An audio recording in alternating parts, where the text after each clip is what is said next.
Our thanks to our sponsors, our panelists, but also to the Minister as well. It's a special day for BFM, but we also know it's a special day for the Minister, Dr. Seri, Dr. Subramaniam. We've got a little cake for you, sir. And you can head over here, we'll take a little... All right. Happy birthday to you. Thank you very much.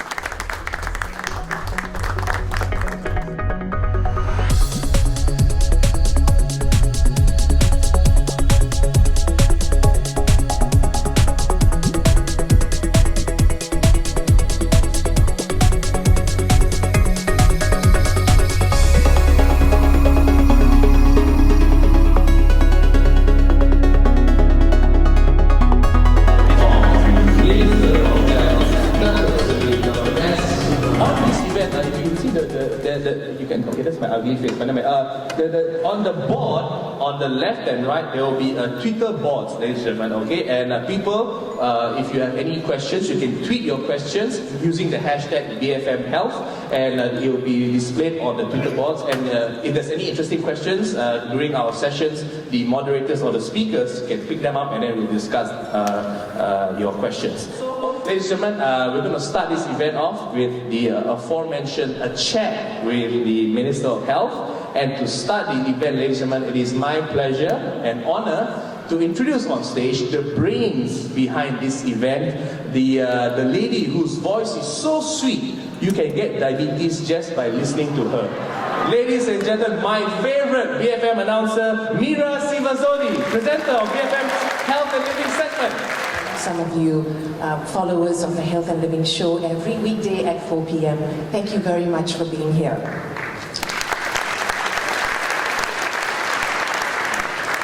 There are many issues we need to discuss today, and we have none other than the Minister of Health himself to help me understand, help us all understand how we can get involved in health policy. I think cost is a huge concern, I'm sure.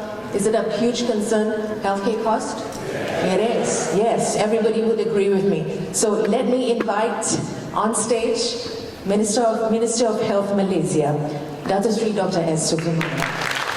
Good morning, sir. You've taken time to be with us. Saturdays is the day the Minister goes to his constituency. He's taken some time off to be with us this afternoon, and he's heading straight to Segamat after this, am I correct? Okay.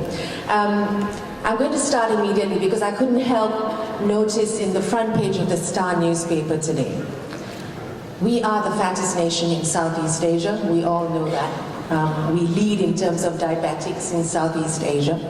But in today's front page of the Star newspaper, Putrajaya is the fattest city in Southeast Asia.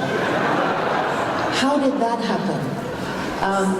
What it's saying is our civil servants are not in the best shape, Dr. Seri. As a nation, as civil servants, where have we gone wrong? Thank you, Mira. First, I think Jason, while introducing you, saying that listening to your voice can be diabetogenic. So I have to be exceedingly careful in a close relationship which we have here. Thank God diabetes is not an infectious disease. Not in the ear.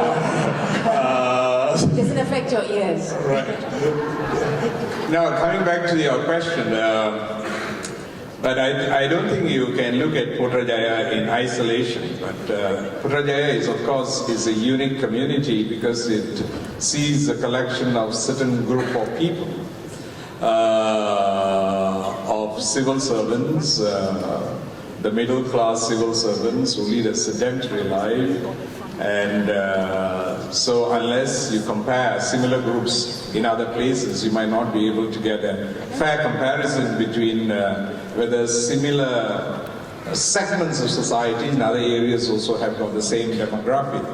But having said that, I think I was the one who gave the statement to the Star yesterday that we are the fattest, most obese, not knowing that I'm going to come here today and you're going to ask me this question. You had known this, probably have delayed that answer 2 days. So having said that, so that is the figure. I mean, this is worrying. I mean, beyond Putrajaya to Malaysians. I think the fact that obesity, figures show, I think 47% of Malaysians are overweight and 30% obese, and that is not something which we can be proud of. And you can see this trend coming post-independence. It's slowly creeping up as our lifestyle changes from a sedentary, from a very active agriculture-based population to a more urban society which is involved in non-physical activity. So that is one contributory factor. As I always say, physical activity has become a luxury, not a necessity. When physical activity was a necessity, that you have to work to your place of work, or work from one rubber tree to another rubber tree, then it becomes part and parcel of your daily life. So you need not invest in remaining fit. But now it's gone beyond that point, because it's most of us drive to your office and then you get down, probably walk straight into the office, and there's hardly any need for physical activity. So you have to invest in physical activity. Then once physical activity becomes a luxury, is it something which is available to everybody, or is it only available to certain segments of society? And whether the overall environment is enabling to allow for this. And I think along the process of development, I must admit we have made mistakes, that we have not developed societies or communities or townships which actually actually allows for physical activity as such. So that is on one part. Obesity, as you will ask any medical profession, Venu is sitting there, a leading cardiologist, they will tell you that it is a balance between intake and output. When the intake is above more than the output, then it gets stopped. And this storage is what we are seeing. So it's either you reduce the intake or you increase the output. That is the simple mechanism to it. So we are at fault on both sides. Our intake is excess, the output is less. So that is a contributing factor. Intake is excess because the Malaysian culture is very food-centered. It's very food-centered. Meetings are food-centered. Socialization is food-centered. We can't do anything without food. In my ministry, we got 5 meetings. We got a caterer which will change the plate of food for every meeting. See, now you know why Putrajaya is the fattest nation, fattest city. So these are the cultural things which we need to change. Cultural things which will change how we look at things. So can we socialize without food? We can. Can we have meetings without food? And can that transition be done? So this is the mindset change which Malaysians have done. One.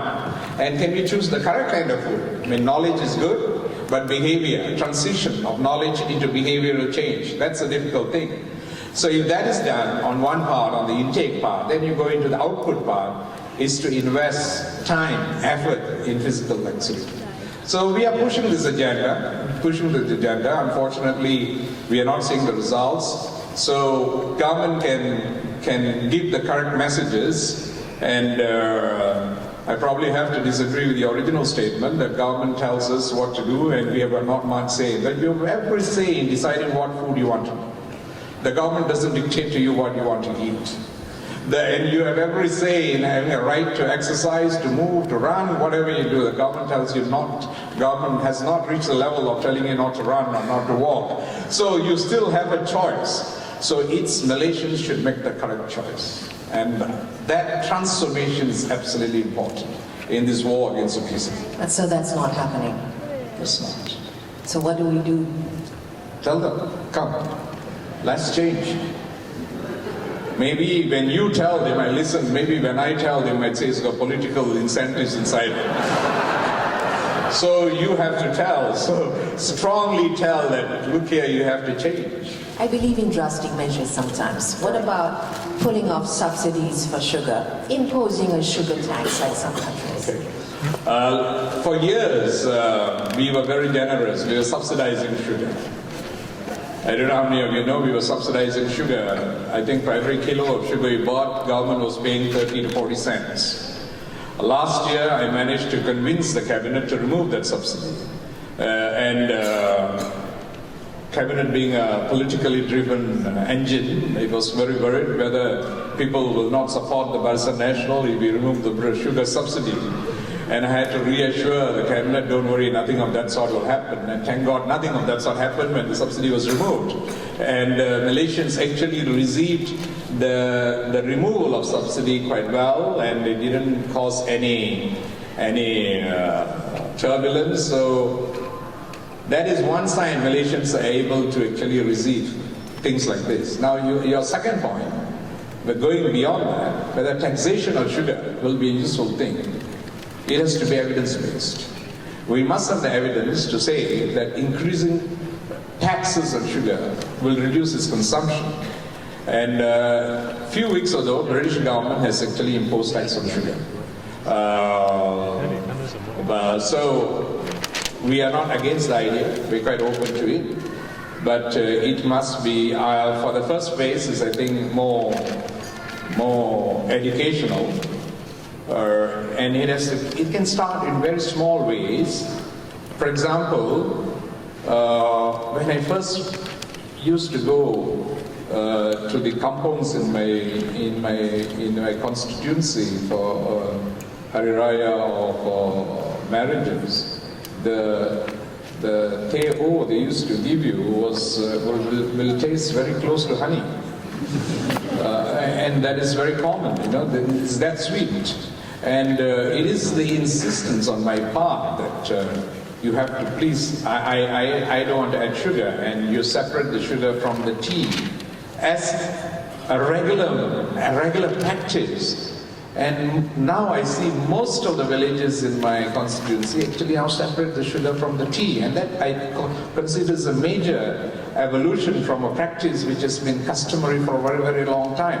So we need small things like this. We need small things like this to move forward, so that the behavior of people, in as much as using this, actually changes. So, and while the government sends a message, everybody has to sort of re-emphasize on this message so that it becomes part and parcel of a total lifestyle transformation. It needs to start at schools as well.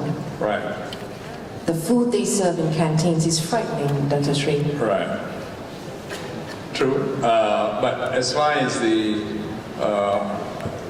food canteens, hostels, caterers who are employed by the Ministry of Education to supply food for special programs, receive a lot of guidance from the Ministry of Health to the Ministry of Education as to what should be supplied. So there is a lot of nutritional input from that. And but like what you say, in the implementation and the enforcement of this, I will agree with you that it's actually weakness. I mean, I visited school canteens on an ad hoc basis, and I've seen caterers who are taking the shortcut route of buying nuggets which can be fried, because probably that's a cheaper route rather than actually producing wholesome food. And this is something which is not a policy, neither of the Ministry of Education nor the Ministry of Health. It is the enforcement of the policies which are already there to make sure that whatever has been laid down is being practiced. So I totally agree with you. Not only the food which is given in the school, but the educational process within the curriculum itself, so the children are educated from the very start in the correct choice of food. And we have now started a program where I've instructed the nutritional division of the Ministry of Health to target 3,000 parent teachers associations, because the message should go to parents. So the mothers will be the best influences of the children on the dietary intake, either at home or in the school environment itself. So through their interaction, so through the programs and educating the mothers as the agents of change, we hope that this idea, because along the obesity, the other worrying thing which we have is an increase in what we call childhood obesity, that means obesity within school children itself. And this is something which is worrying, because that it gets translated into adulthood obesity and the consequent risk of all the other things. So we have to start. I mean, I cannot agree with you more that we have to start from the schools, in the curriculum, influencing the parents, the mothers, and the entire environment, the ecosystem within the educational system, so that it can be proactive as far as this goes. So we have a dual healthcare system. We have the public sector, we have the private sector. Do you think that's working well for Malaysians at the moment? Well, the existence of the public sector healthcare system, which I think all Malaysians should be proud of, because you see, in dealing with health system, there are a few things which we look at. One is access of the health system. Number two is the equity of the health system. Number three is, of course, the quality of the health system. Number four is the affordability of the health system. If you take these four parameters as such, the public health system has provided access. You see, I was in Sarawak 2 days ago, and it's remarkable how in the most remotest of villages, we got health clinics, which have got X-ray departments, which got machines to do full blood examinations, biochemical examinations, urine examinations, labor rooms with ultrasound, where pregnant mothers in the remotest of clinic can have ultrasound facilities. These are facilities you don't find in many, many parts of the world. So that access is provided by the public health system. So the public health system is providing access to the most remotest villages in the country. We are having health systems where people, immaterial of whether you can afford or not, have got access. And then whether there is equity. Equity means that the government by policy says everybody has a right to come to our system. You don't have money, we'll take care of you. For 1 ringgit, we'll give you 300 ringgit worth of medication, send you back home. And so that provides equity. Third thing is where the challenge comes, is quality. So when you have a system which is so widespread, the challenges of quality, of course, comes in. And this is that we are trying to deal with now. Because quality involves many factors. It's human resource, infrastructure, being able to keep up with the latest of technology, and these things. That is a challenge, because there is a cost element to it. And any system in any part of the world cannot boast that they can pump in money in an indefinite basis into a bottomless pit in the hope that you can maintain quality. So that is a challenge. The fourth one is affordability. This is the thing why when the private sector and public sector is the private sector is a good complementing service, because at least those who can afford, they are going to the private sector, they are not burdening us, and that much there is a supplementary health service. So in a way, both the systems have complemented each other, but there are challenges to it.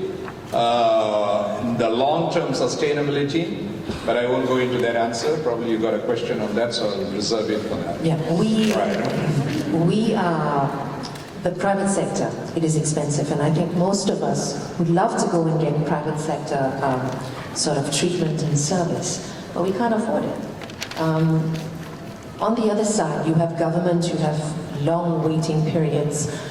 We're worried about quality, Datuk Seri. We have too many doctors now.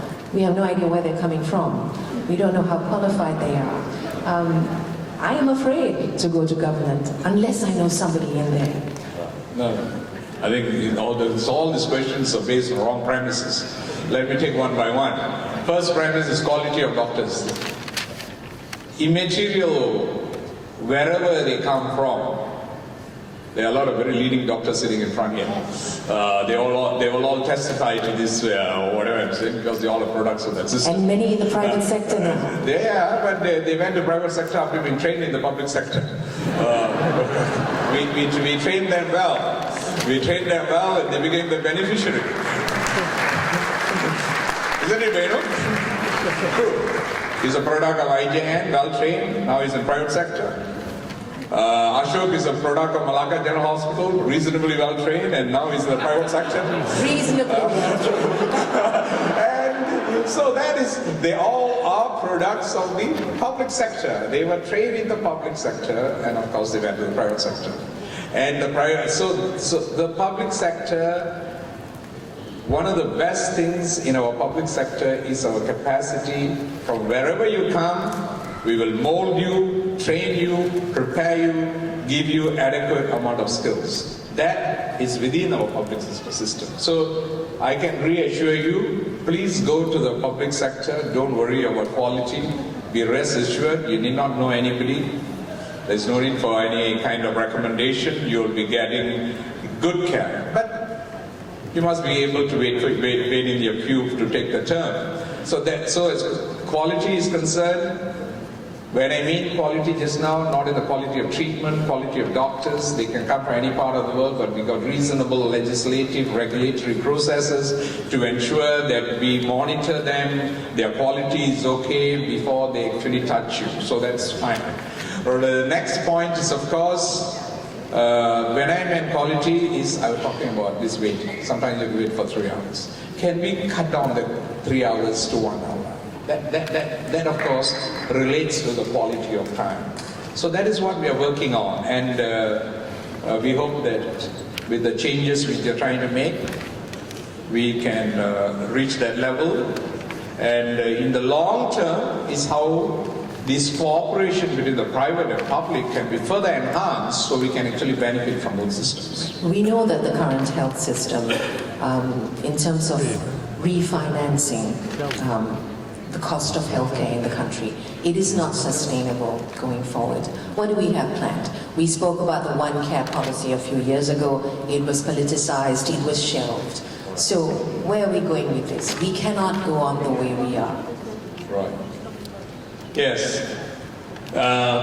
If you look broadly, globally,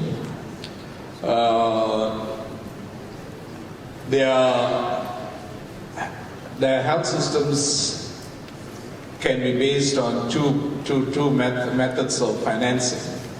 One is methods of financing of general taxation, like what we're doing, which is done in the Scandinavian countries, Sweden, Norway, Denmark. They all follow this pattern of financing based on general taxation. Or it's on a people's insurance contribution policy, like what happens to the United States and other parts of the world. But the only difference between the general taxation, which is done in Malaysia, and the general taxation done in the Scandinavian countries, is in Malaysia, a lot of Malaysians don't pay tax. So the number who pay tax is very small. And even those who pay tax, you pay a minuscule amount of tax. Whereas in a Scandinavian country, an average person pays 35 to 50% tax. And on top of this, they pay another 20 to 30% on social security tax. So about 60% of the income actually goes back into the government in some way or other. So with that amount of money, of course the state can give you a lot of things in return. But if our general taxation remains the way which we have now, then you expect the government to give you that service. Economically, I'm not an economist, but I think even in the common sense economy, that is not going to work, because the amount you're receiving is very little and the amount you're expecting is too far. That's why it's the taxation is concerned. The insurance, of course, is asking people to contribute. I mean, that has been the one which has been raised again and again, but it becomes a political issue. It depends on when we start. I mean, we started just after an election and finish it within 2 years of post-election. Maybe you can push it through. When it comes too near election, it becomes over-politicized, and you cannot sell the cause, because even when we wanted to increase the 1 ringgit in the outpatient department to 2 ringgit, people didn't say it's 2 ringgit, it says 100% hike. So you see, so that is the Malaysian perception. In Malaysia, you give anything, you want to take it back, it's very, very, very, very difficult. So with that, I think it's an educational process, trying to tell the public that you will be, these days, nothing comes free. What we have done now is now to create the awareness. Now we are trying to give an itemized bill. You go to hospital, they are supposed to give you a bill saying that, hey, look here, your stay here is 12,000 ringgit, but the government has given you 99% discount, and this is the bill. So at least they are aware that there's a value to what was done for you. Otherwise, we have this perception problem. Anything which you pay money has got value, anything which has got free has got no value.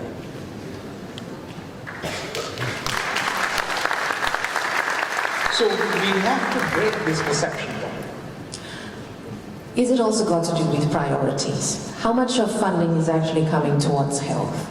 The WHO says countries should spend at least 5% of GDP on health. Okay, we're spending less than 5%. See, our total expenditure on healthcare is 4.4% of GDP, half coming from private, half coming from public. And of course, different countries spend different. America spends about 17 to 80% of GDP on healthcare, and but despite that, President Obama has not managed to solve Obamacare. You know, he's still not being able to solve Obamacare. It's still a major issue. 17% of GDP. So if you look at dollar to dollar, for our 4.4% of GDP, we have actually achieved much more than most of the countries who are spending 8 to 9% of GDP. So in that sense, we have got an efficient system, which is given us value for money.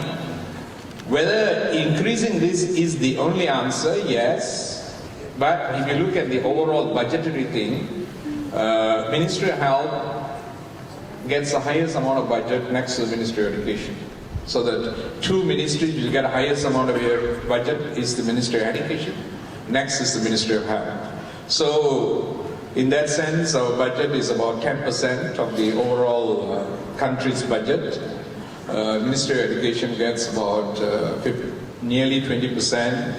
So we can push it a bit further, but you need other things. You also need roads, you need bridges, you need...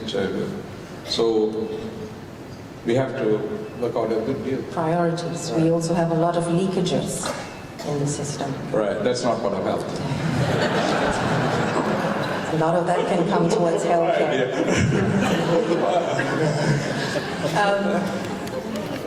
When you talk about the Trans-Pacific Partnership, and I think cancer is a big problem in the country, I think cost of cancer is a huge issue. I think the Georgia Institute study just showed that half of our cancer patients are economically challenged after 1 year of treatment. What do we have planned for cancer treatment? And the TPP is affecting biologics, which is immunotherapy, which is already very expensive. How will the TPP impact all of us in this room? Okay, I think we shouldn't couple cancer with TPP, just I'll deal with TPP alone. There was a lot of wrong perception that TPP is going to push up healthcare costs.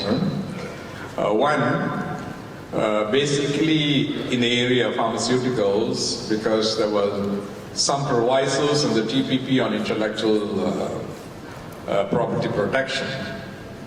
But we had a long negotiation. I mean, 2 years, and I myself directly met with the lead negotiator from America many times, in which we did not give in to many of the things. For example, the initial requirement.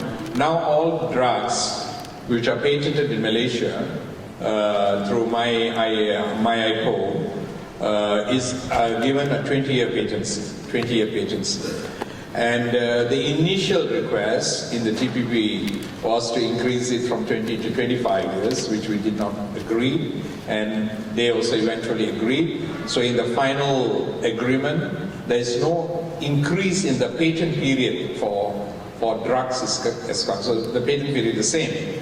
The only compromise which we did there was, if there is any delay in registering a patent product because of bureaucratic delay on our part, then we will compensate for that delay, which we bravely agreed because we were very confident that our system will be able to register any product within the period of time which is stipulated or much earlier than that. So in in theory, TPP doesn't affect patency of drugs.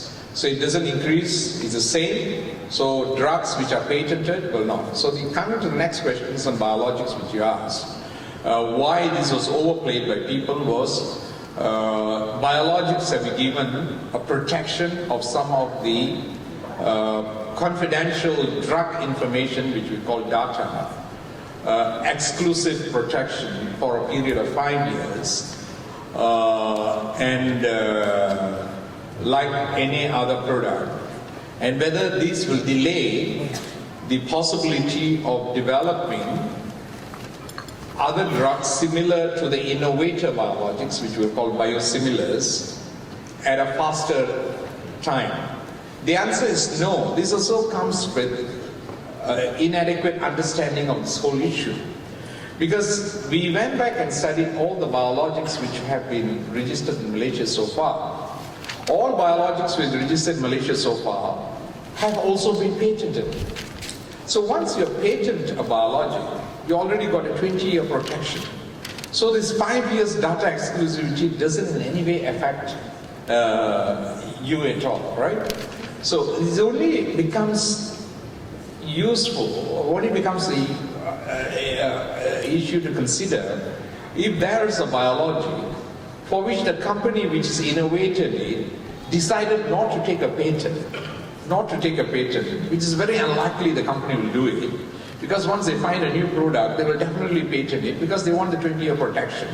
And they didn't take a patent, and they are completely relying on data exclusivity as their thing.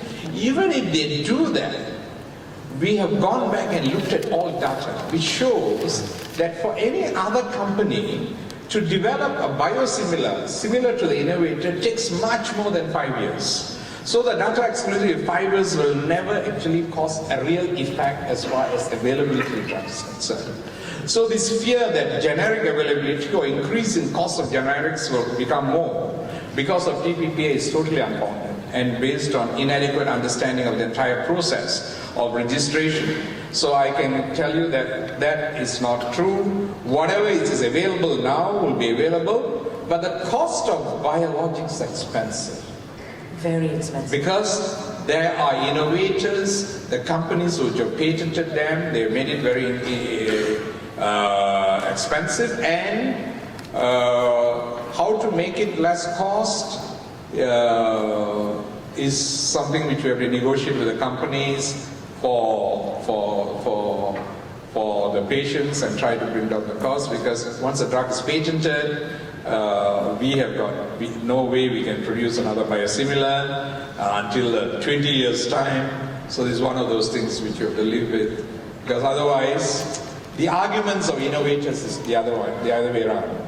You see, when we argued with America, I mean, in TPPA, the countries which supported increased patency were America, Japan, to a lesser extent Australia, because these are countries that produce drugs. The rest of the 13 were consumers.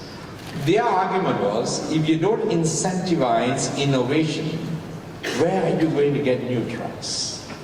So if you don't allow companies who invest billions into the development of new drugs some kind of protection, how are they going to recoup the investment which they've done? So this is a difficult argument.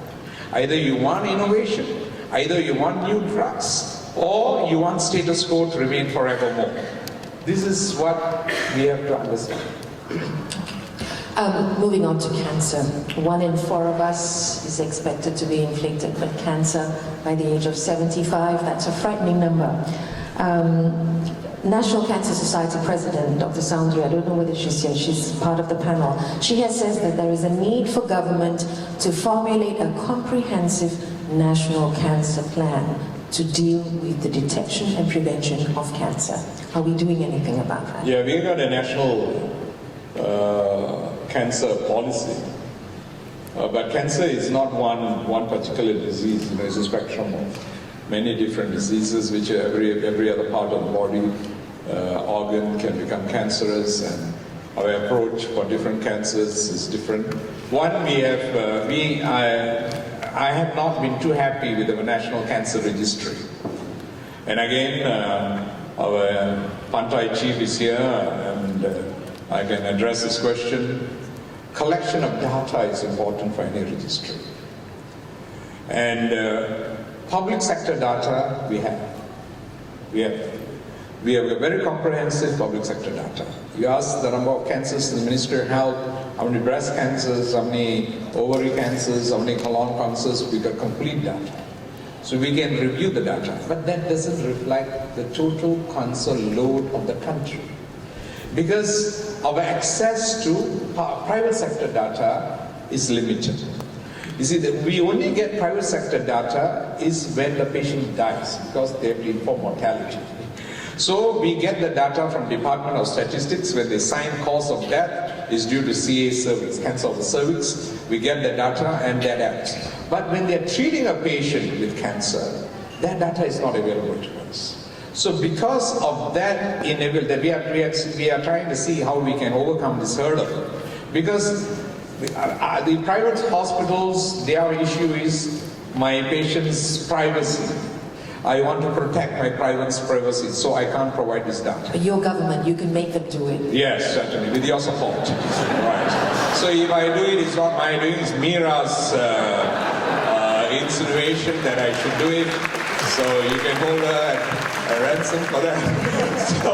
We need a national cancer registry. So we are looking at legislative possibilities of making sure we get that data. Because to start off, that information is vital. See? I don't want to be then our cancer oncologists and anybody here going on our meetings and presenting American data. I've asked many of them, what are you doing here speaking in Malaysia, giving me American data? Please give me my Malaysian data, that's what I want. So, but this is very, very important to start off. So we are pushing the National Cancer Registry so that we will get the latest data, the correct data, which is representative of the national. Having said that, for every particular cancer, because we have got different interventions. I'll just give you one very good intervention which we've done is for cancer of the cervix. One of the causes of cancer of the cervix, which is considered to be an infective thing, human papillomavirus. And we have started vaccinating young girls at the age of 12 in secondary schools against human papillomavirus. And we are one of the few countries in the world who have actually reached a level of 98% coverage of our young girls vaccinated against HPV. I didn't know that. When I presented the data 2 years ago in the APAC meeting, and Americans were shocked that you actually could achieve such a degree of outreach. They couldn't reach outreach. They say even 60% outreach in America is a big thing, and we have reached 98% outreach of all young girls in our secondary school, I think Form 2 or Form 3 are vaccinated HPV. The benefit of that program will only be seen in 15 to 20 years' time, when you'll see a reduction in the number of cases of CA cervix. So I'm just giving you one example. So likewise, for CA breast, for example, our mammograms and screening and mobile clinics are going all over the country trying to detect early. But people must come for it. See, when our health screening programs go underground, asking middle-aged ladies to come for pap smear, telling them at least once a year, you can have a pap smear free of charge at government's cost, the willingness of the people to come and get it done is important. So this is the way moving forward. As far as government is concerned, for breast cancer, for CA cervix, we have got, and for lung, the anti-smoking campaigns, all these programs are going on. These are the preventive campaigns and early detection programs. So there are, but not in one thing as cancer, but it's done under different programs which can be all working towards one common target. But our initial thing is, of course, to make our register. Sure. While we're talking about vaccinations, we seem to be hesitant to take on the dengue vaccine. Yeah. We have a huge problem with dengue in Malaysia.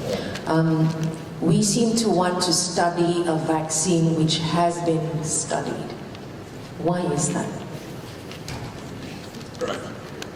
Lokman just died opposite me. I'll tell you why. First of all, I'll be the happiest person in this country if you give me a vaccine today which meets all the requirements of eradicating or addressing the dengue problem. Unfortunately, this vaccine doesn't. For many reasons, I won't go into all the details.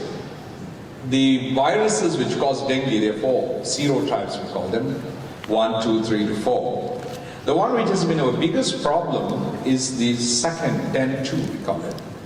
And if you look at the protection of this vaccine against these 4 viruses, Lakman, you can correct me if my figures are wrong.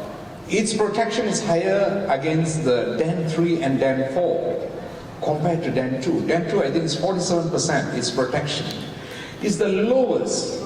So it provides the lowest protection against our biggest problem. So that's one weakness of this vaccine.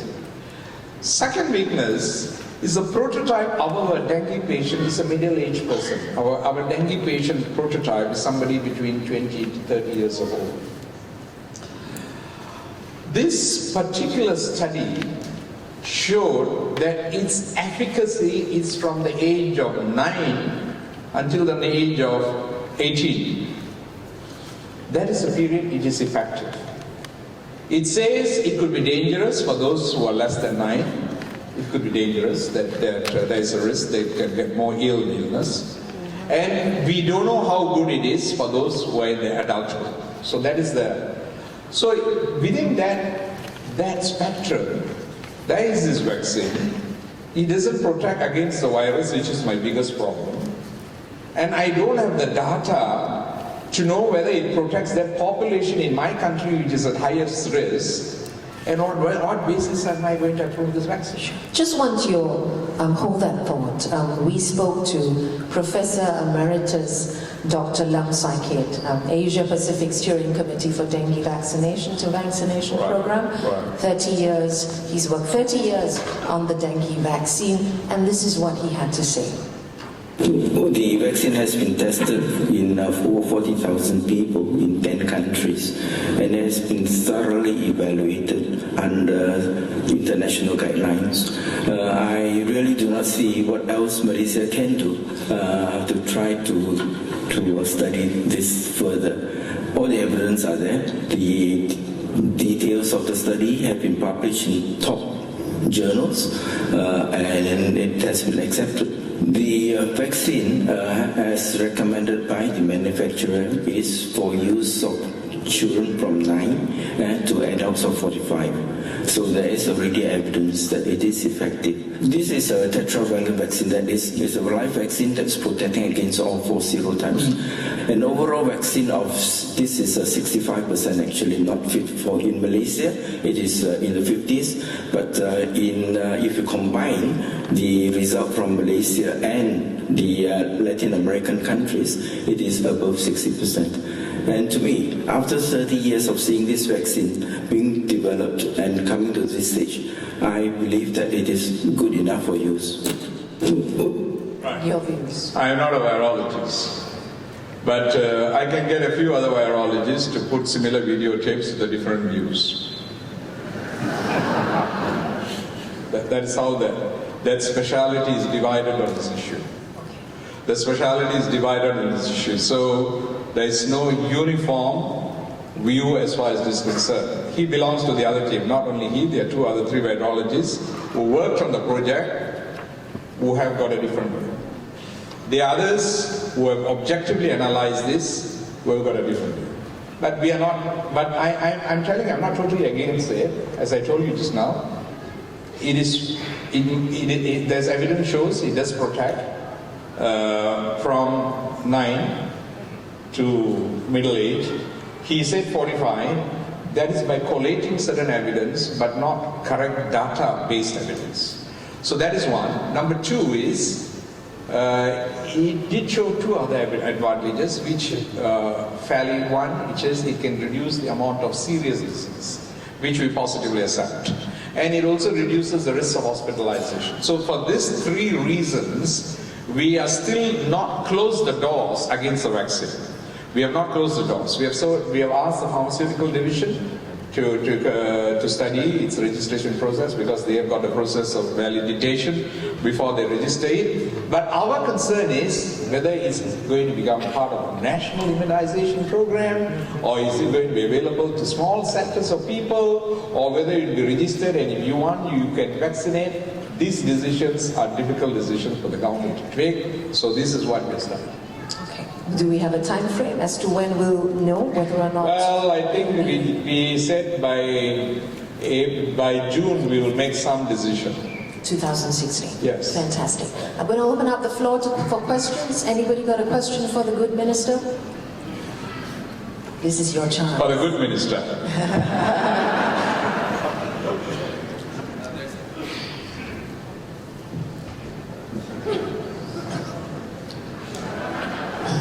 Morning. Good morning. I'm Mahadevan here. Now, I think we had very good explanation from the minister. I think we have been also asking him a lot of questions. But I noticed that we have not touched the subject on preventive medicine. Now, I'm now 69, and I do a lot of reading on preventive medicine, and I practice preventive medicine. And I'm glad to say my diabetes is now under control. The reading is between 4 to 5. Now, I've spoken to many people of my age. They don't know anything about preventive medicine. What they do is, I believe in my doctor, and my doctor prescribes medicine, and now it's not working anymore. So, I don't know. I have been practicing wellness, and I see very good results, and I hope to live beyond 100. So many ways, there must be a definite program to teach our people, all of us, on practicing wellness. Maybe the minister would like to say, comment on this. First, can I know what is your understanding of what is meant by preventive methods of wellness? Because your concept of prevention and another a person's idea of preventive medicine might be different. My understanding is our human body can look after itself. Good. Provided we do the right thing, lifestyle has to change, and we must reduce the amount of drugs. You said 3 things. Do the right thing. What are the right things? Well, practice lifestyle. 2, take supplements which are natural. So basically you are saying prevention involves taking of supplements. Well, I have done that, and I think I have managed to control most of the degenerative diseases. Okay. Thank you, sir. Right, thank you. So, and this is a debatable issue. Well, I mean, of course, the world of supplements is an entire industry by itself. Some driven by advertisement, some driven by studies which are focused on one line, on the other line. And of course, different thing works for different people. Different people will swear by different brands.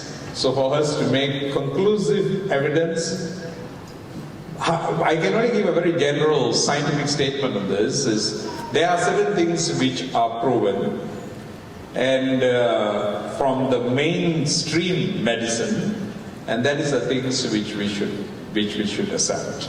That's right. So what is accepted by mainstream medicine, and that is what we should accept.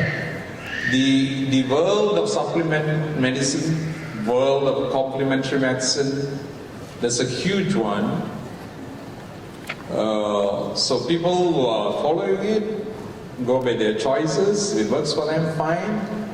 But what one person will swear on is not what another person will swear on. It's very anecdotal. Right. Yeah. Another question then. Good morning, Datuk Seri. Morning. Good morning. I'd like to ask, since our Malaysia, we have a lot of natural plants, and if I'm not wrong, even the Western researcher came to Sarawak to collect some of our herbs and for the AIDS treatment. And even the reason why the pharmaceutical, international, multinational corporation, they are not interested in this our natural herbs because they cannot patent it. Okay, and also they know that they can, what the use of doing these clinical trials when our population can plant it at their own backyards. Okay, and what can we do in our Malaysian pharmaceutical local one? With the traditional and herbs, for example, like the misai kucing, it seems that they have a very good effect on cancer treatment and also prevention for diabetic and hypertension. Okay, let me. Your question is, if a Western company identifies the use of a local herb, can they patent the herb so that we can lose claim over it? The answer is, of course, there are many processes to it. You cannot patent the herb, of course.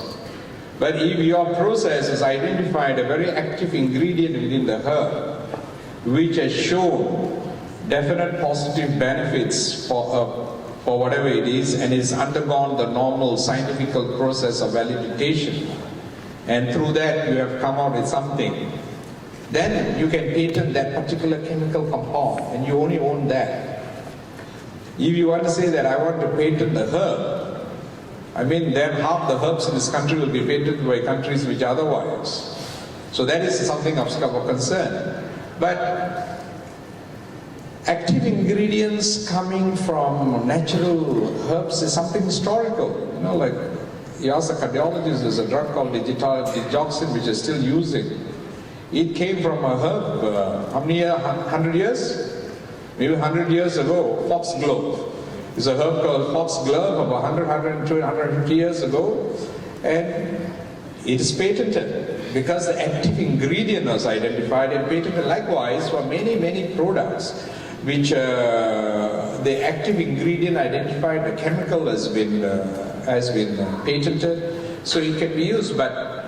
So that is the process. So whether our biodiversity can contribute to active pharmacological ingredients, answer is yes. Is there any work being done? Yes, the Sarawak biodiversity.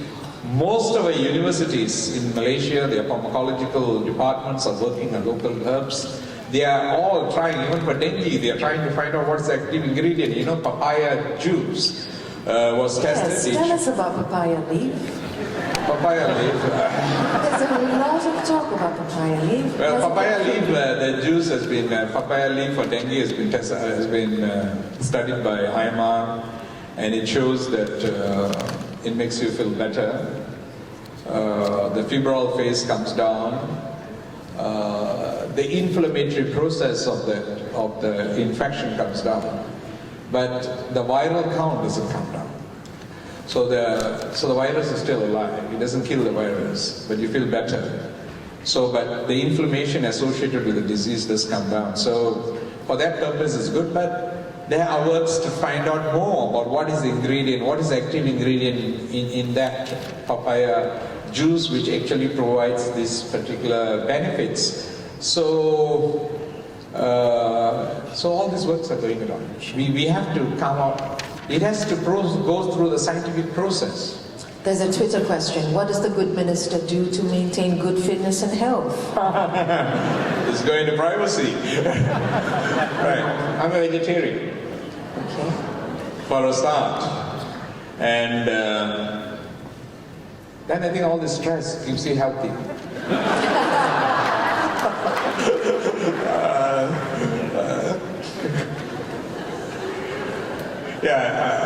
You're not answering my question.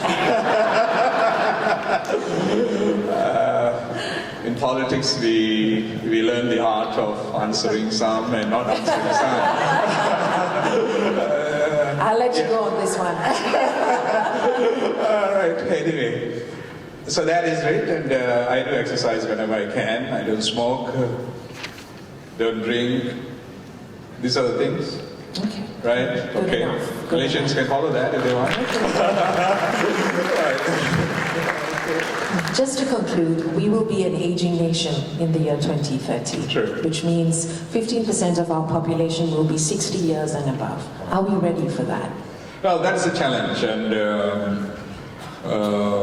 many countries already reached this stage. Japan, very obese. For us, how are we going to be ready for that? That's a very complex issue. It's got economic connotation, the social connotation, has got health connotation.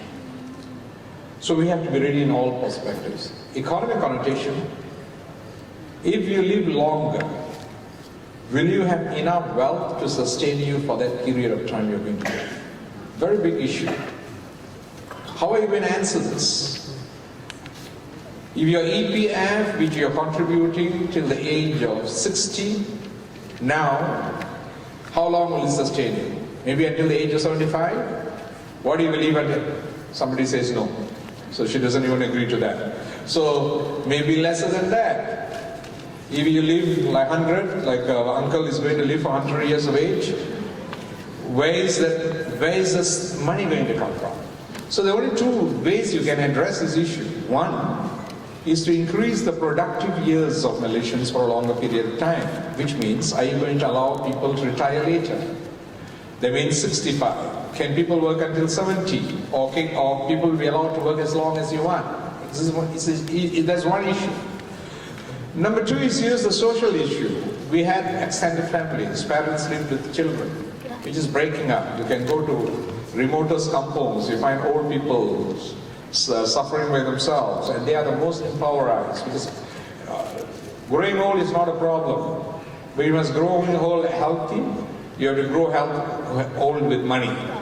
See, when you grow old without money, then the poverty in the elderly is a very painful process. So that is another thing which has got to be addressed. It's an economic consideration, a social consideration.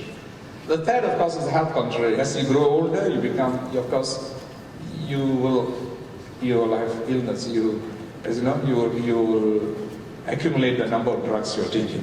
So that goes on, so all these things have to take care. So as it is, I don't think we are yet ready. So there has got to be a major transformation into the socio-economic environment to actually face these challenges and identify some of these as to be very drastic challenges, because we are growing old is a reflection of the success of our growth so far, right? The fact that our lifespan, which used to be 57 at the age of independence, in 1957, the average Malaysian lifespan was about 55 to 56. So retirement age then was 55. That means retirement age was fixed at your lifespan.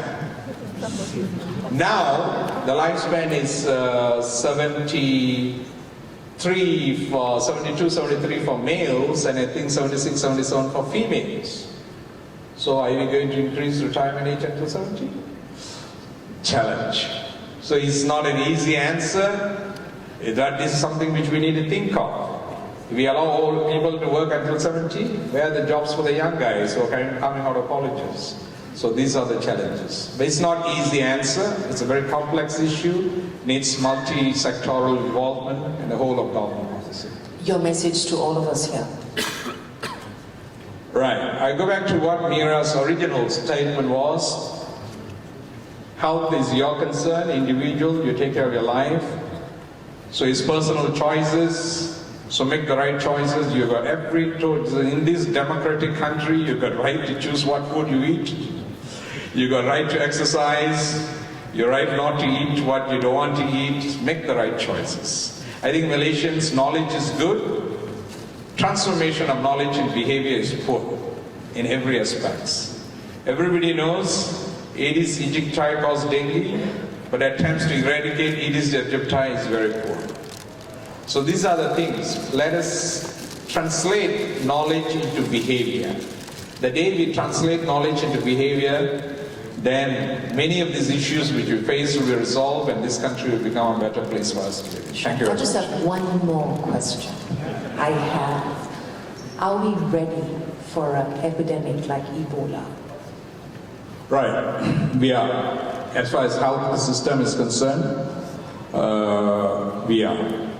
In fact, during the Ebola crisis, we had all the infrastructure ready in case any case comes, how to manage it. And I'm fairly confident we would have managed it fairly well. We would have managed it fairly well. Even when nurses were trained how to gown and how to take out their gowns. In Ebola, even that was important. Because in Texas or in one of the American cases, it was transmitted by the nurse in the process of removing a gown. That's how she contacted it.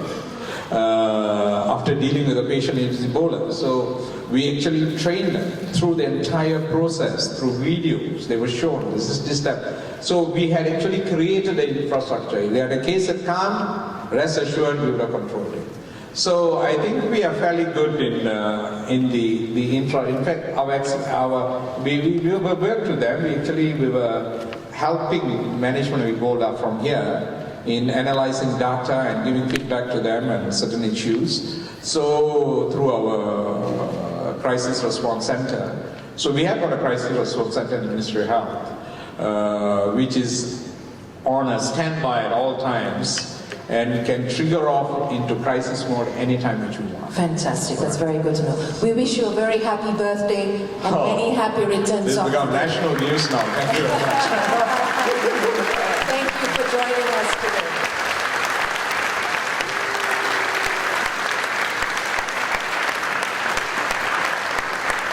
Yes, and right now, Amira will give a very small token of appreciation to our minister. Thank you so much.